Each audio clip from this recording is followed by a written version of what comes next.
Hindi pa ako napunta sa Pulilan, si Presidente nakapunta dito. Andito tayo para tumulong. Bago ang lahat, nais ko muna magpasalamat sa inyong lahat sa walang kupas, walang humpay na suporta, tangkilik at pagmamahal ninyo sa aking pamilya. Tuwan-tuwa rin ako na makapiling kayo kasi alam ko maraming agrikultura pa rin dito, ang mga ibig, ang pato na specialty dito na alala ko pa, at yung Carabao Fest at kanina nakita ko nga may mga karmero pa. Kaya dapat magtulungan, alam naman natin kung gaano kahirap ang sitwasyon ng magsasaka ngayon. Talaga nagkakagulo ang ating sitwasyon sa pagkain. Kaya sa inyong lahat, sa araw na ito, magbibigay po tayo ng 3,000 piso sa bawat beneficiary.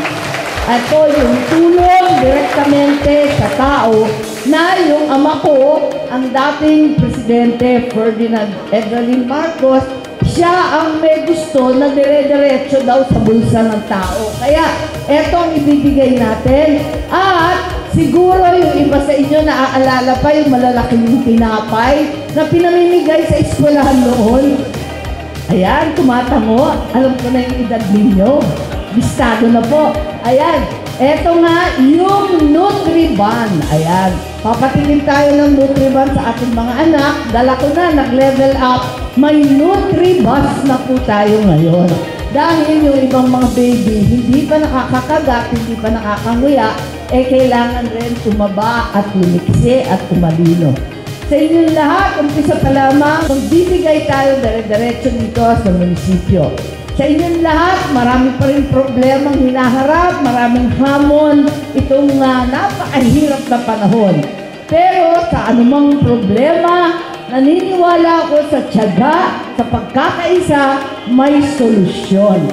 Kaya ay may solusyon. Pero totoo, kayo naman ang totoong solusyon. Mabuhay ang Pulilan po! Mabuhay makasaysayang lalawigan ng Bulacan. Maraming salamat. Nagpapasalamat po sa mahal naming Mayora at saka mahal naming Senator Amy Marcos at saka sa namumunan ng DSWD sa aming natanggap na tulong tungkol sa baha.